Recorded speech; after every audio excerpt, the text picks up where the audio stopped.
Salutations YouTube, it has been a while. We're going to do something different. Like, obviously gaming, that's not going to happen anymore. So I thought I'd do something different. This is going to be a 3 series, like different episodes. Maybe even 4, I don't know yet. But this series is all going to be about serial killers. So without further ado, we're just going to skip straight to the first one. This one is about one of my favourite ones, and this guy's called Dennis Nilsen. Nilsen was born in Fraserburgh, which is a small town on the bleak northeast coast of Scotland, on 23rd of November 1945. His father was a Norwegian soldier who had escaped to Scotland following the German invasion of his country in 1940 and had married Betty White, a local girl, in 1942. The marriage did not work out, however, and Betty continued to live with her parents before the couple divorced a few years later. Dennis grew up living with his mother, elder brother and younger sister, but the strongest influence on his young life was that of his stern and pious grandparents. Their faith was so strict that they had banned alcohol from the house and regarded the radio and cinema as instruments of the devil. Nilsen's grandmother would furthermore not cook on Sunday, the Lord's Day, and their dinner would have to be prepared on Saturday. The young Dennis was sullen and intensely withdrawn. The only person who could penetrate his private world was his grandfather, Andrew White, who was Nilsen's hero. A fisherman, he would regale the little boy with tales of the sea and of those of his ancestors who had been lost beneath its churning waves. When White died of a heart attack at sea in 1951, he was brought home and laid out on the dining room table. Dennis, aged 6, was invited to view his grandfather's body and thus got his first sight of a corpse. From that moment on, the images of death and love were fused in his mind. He left school at 15 and joined the army. After basic training, he was transferred to the catering corps, where he was taught how to sharpen knives and dissect a carcass. During his time in the army, Nilsen had only one close friend, whom he persuaded to pose for photographs sprawled on the ground as if he had been killed in battle. On one night in Arden, I'm probably butchering that, the drunk Dennis fell asleep in the back of a taxi. He woke to find himself naked and locked in the boot of a car.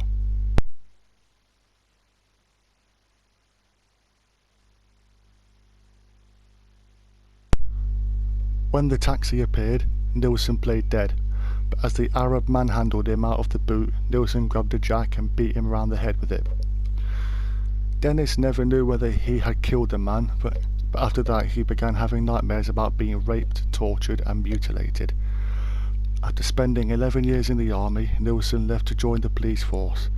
Part of his training included a visit to the mortuary. The partially dissected corpses that he saw there fascinated him. Although he did well in the police force, his private life was gradually disintegrating. Death became an obsession with him, and he liked to masturbate while pretending to be a corpse, lying naked in front of a mirror with blue paint smeared on his lips and his skin whitened with talcum powder. His incipient homosexuality also began to bother him. After 11 months in the police force, he caught 2 men committing an act of gross indecency in a parked car. Because he could not bring himself to arrest them, he decided to resign. He then went to work interviewing unemployed applicants for the benefit at the job centre in London's Charing Cross Road, becoming the branch secretary of the Civil Service Union and developing increasingly radical political views. His work was nevertheless good enough to earn him promotion to the position of executive officer at the job centre in Kentish Town, North London. Despite his professional progress, Nilsen was lonely and yearned for a lasting relationship. He had been aware of his attraction towards other men since his teens, but had somehow managed to repress it while in the army and police force. In 1975, he met a young man called David Gallachen, I'm probably butchering that as well, outside a pub, with whom he later moved into a flat at 195 Melrose Avenue in the Cricklewood district of London, along with his cat and a dog called Bleep. Gallachen, or Twinkle as Nilsen called him, stayed at home and decorated the flat while Nilsen went to work. They made home movies together and spent a lot of time drinking and talking. The relationship did not last, however. When Gallachen moved out, Nilsen was again plunged into a life of loneliness. On New Year's Eve 1978, Nilsen met a teenage Irish boy in a pub and invited him back to Melrose Avenue. They had been too drunk to have sex, and when Nilsen woke up in the morning, the boy was lying fast asleep beside him. He was afraid that when the boy woke up he would leave, and Nilsen wanted him to stay. This guy just absolutely clapped, innit? No disrespect to gay people, nothing wrong with that at all, completely fine, but Nilsen was a bit weird, wasn't he? The clothes were thrown together in a heap on the floor. Nilsen leant over and grabbed his tie, wrapping it around the boy's neck and pulling it tight. The boy immediately awoke and began to struggle. They rolled onto the floor while Nilsen kept on pulling the tie. Although the boy's body went limp, about a minute later he was still breathing. After going to the kitchen and filling a bucket with water, Nilsen took the bucket to the bedroom and held the boy's head under the water until he drowned. Now he had to stay with Nilsen. He carried the dead boy into the bathroom and gave him a bath. He then dried the corpse lovingly before dressing it in clean socks and underpants. For a while he lay in bed holding the dead boy. After that he put him on the floor and went to sleep. On the following day, he decided to hide the body under the floorboards, but rigor mortis had stiffened his joints, making it hard to handle. He therefore left the body as it was while he went to work. After the corpse had loosened up, Nilsen undressed it and washed it again, this time masturbating beside it. Again, this guy was absolutely clapped. He found that he could not stop playing with and admiring the boy's body. All the time that Nilsen was playing with the corpse, he expected to be arrested at any moment, but no one came.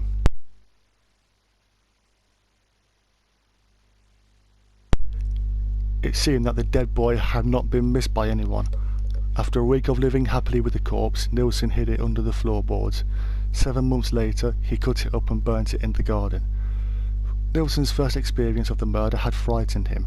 He was determined that it would not happen again and decided to give up drinking, but because he was lonely and liked to go to pubs to meet people, he soon slipped off the wagon. Nearly a year later, on December 3rd, 1979, Nilsen met Kenneth Ockenden, a Canadian tourist, in a pub in Soho. Nilsen took the afternoon off work to join Ockenden on a sightseeing tour of London, after which Ockenden agreed to go back to Nilsen's flat for something to eat. After a visit to the off-licence, which is like a minute mark for the Americans, they sat in front of the television eating ham, eggs and chips and drinking beer, whiskey and rum. As the evening wore on, disturbing feelings began to grow inside Nilsen. He liked Ockenden, but realised that he would soon be leaving to go back to Canada. A feeling of desolation swept over him. It was the same feeling that he had when he killed the Irish boy. Late that night they were both very drunk. Ockenden was listening to music through earphones when Nilsen wrapped the flex of the earphones round Ockenden's neck and dragged him struggling across the floor. When he was dead, Nilsen took off the earphones and put them over his own ears. He then poured himself another drink and listened to records. He stripped the corpse in the early hours of the morning and carried it over his shoulder into the bathroom. When the body was clean and dry, he placed it on the bed and went to sleep next to it. Later that morning, he put the body into a cupboard and went to work. In the evening, he took out the corpse and dressed it in clean socks, underpants and a vest. He then took some photographs of it before arranging it next to him on the bed. For the next 2 weeks, Nilsen would watch television in the evening while Ockenden's body was propped up in an armchair next to him. Last thing at night, he would undress it, wrap it in some curtains and place it under the floorboards. Because Ockenden had gone missing from his hotel, his disappearance made the news for a few days.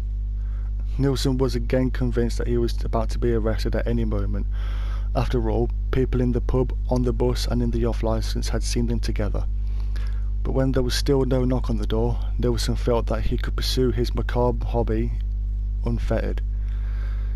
He began deliberately to seek out his victims, going to pubs where lonely young homosexuals hung out, where he would buy them drinks, offer advice and invite them back to his flat for something to eat. Many accepted. One of those who did was Martin Duffy, who, following a disturbed childhood, had run away from home and ended up sleeping in railway stations in London.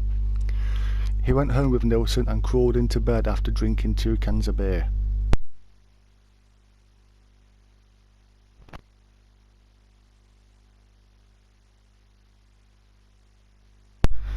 When he was asleep, Nilsen strangled him and then dragged his unconscious body into the kitchen, filling up the sink and holding his head under water for 4 minutes. After that, Nilsen went through his now standard procedure of stripping and bathing the corpse before taking it to bed. He talked to it, complimenting it on its physique, kissing it and masturbating over it. Nilsen kept the corpse in a cupboard for a few days. When it started to swell, he put it under the floorboards. The 27-year-old Billy Sutherland, on the other hand, died because he was a nuisance. Nilsen hadn't fancied him, but after meeting him on a pub crawl, Sutherland had followed him home. Nilsen said that he vaguely remembered strangling him. There was certainly a dead body in the flat on the following morning. Nilsen did not even know the names of some of his victims. Indeed, he was not that interested in them, only their bodies, their dead bodies. To him, their seduction and murder were sad, mechanical processes, but once they were dead, they really turned him on. Just touching a corpse would give him an erection. Again, for a 3rd time, making it a hat-trick, he was clapped. Nilsen would go out to work as if all was perfectly normal. But when he got home in the evening, he would retrieve his latest corpse from its hiding place and play with it. To him, it was a thrill to own such a beautiful body, and he would engage the corpse in a passionate embrace and talk to it. When he was finished, he would stuff it under the floorboards again. Some of his murders were terrifyingly casual. Nilsen came across one of his victims, the 24-year-old Malcolm Barlow. For example, after he had collapsed on the pavement on Melrose Avenue. Barlow was an epileptic and said that the pills he was taking made his legs give way, so Nilsen carried him home and called an ambulance. When he was released from hospital the next day, Barlow returned to Nilsen's flat.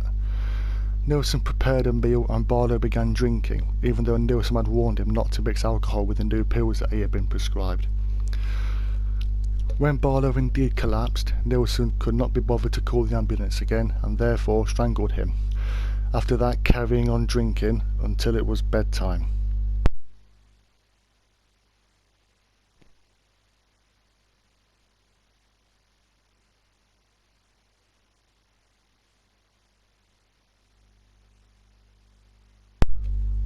By now, under the floor was full of corpses, so the following morning, Nilsen stuffed Barlow's body into the cupboard under the sink.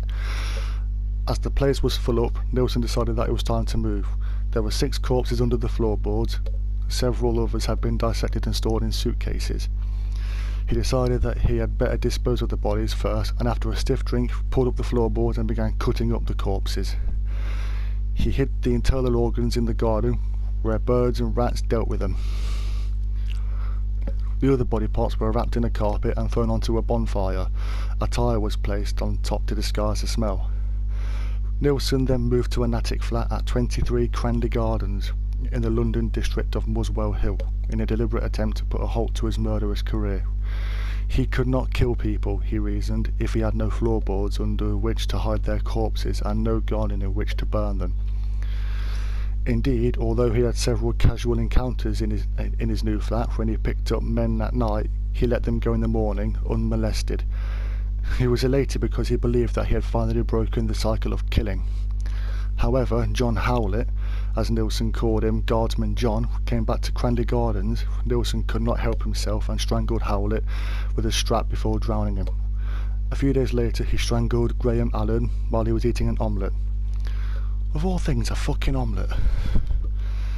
The death of his final victim, Stephen Sinclair, who was a drifter and a drug addict, upset Nilsen. When they had met, Nilsen felt sorry for him and brought him a hamburger. Having gone back with Nilsen to Cranley Gardens, Sinclair slumped in a chair in a stupor, and it was then that Nilsen decided to relieve him of the pain of his miserable existence. He first got a piece of string from the kitchen, but finding that it was not long enough, he instead used his one remaining tie to choke the life out of his unconscious victim. Killing at Cranley Gardens presented Nilsen with a problem: how to get rid of the bodies of his victims. With no floorboards or garden, he was forced to dispose of the corpses by dissecting them, boiling the flesh from the bones, dicing up the remains and flushing them down the toilet. Unfortunately, the drains in Muswell Hill were not built to handle bodies, and those at 23 Cranley Gardens had been blocked for 5 days when, on February the 8th, 1983, the drain clearance company Dino Rod sent Michael Catron to investigate. Catron quickly determined that the problem was not inside the house but on the outside. Locating the manhole that led to the sewers at the side of the house, he removed its cover and climbed in. At the bottom of the access shaft he saw a glutinous grey sludge which smelled awful. As he was examining it, more sludge came out of the pipe that led from the house. He called his manager and told him that he thought the substance that he had found had originally been human flesh. On the following morning, Catron and his boss returned to the manhole, only to find that sludge had vanished. No amount of rainfall could have flushed it away, which meant that someone must have gone down there and removed it. Catron put his hand inside the pipe that connected the sewer to the house and pulled out some meat and 4 small bones. One of the tenants living in the house told him that they had heard footsteps on the stairs during the night, and they had suspected that the man who lived in the attic flat had been down to the manhole. They then called the police. Detective Chief Inspector Peter J. took the flesh and bones that Catron had recovered to Charing Cross Hospital, where a pathologist confirmed that the flesh was indeed human.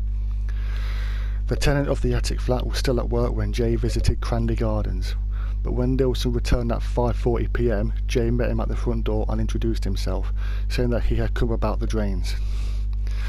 Nilsen remarked that it was odd that the police should be interested in drains, prompting Jay to explain that the drains contained human remains. Nilsen, acting like he's in shock, was like, "Oh, good grief, how awful." Jay immediately caught on, and on a whim, he just said, "Stop messing me about. Where's the rest of the body?" And after a short pause, Nilsen replied, "It's in 2 plastic bags in the wardrobe next door. I'll show you." So casual and that easy as well. On a whim as well. Fucking hell. He then pointed out the wardrobe to Jay. The smell that emanated from it confirming what he was saying. "I'll tell you everything," Nilsen said. "I want to get it off my chest. Not here, but at the police station." The police could scarcely believe their ears. On the drive to the police station, the driver said, "So, how many bodies are in the bags? 5, 6? To which Nilsen said, "But roughly 15 or 16. In the wardrobe in Nilsen's flat, however, they found 2 large black dustbin bags, one of which held a shopping bag containing the left side of a man's chest, including the arm. A second shopping bag contained the right side of a chest and an arm. A third held a torso, which had no arms, legs or head, while a fourth was full of human offal. I think that's just like liver and stuff. The unbearable stench indicated that the bags had been closed for some time. In the second dustbin bag were 2 heads, pardon me, one of whose flesh had been boiled away, the other largely intact, and a torso, whose arms were still attached to it even though the hands were missing. One of the heads belonged to Stephen Sinclair.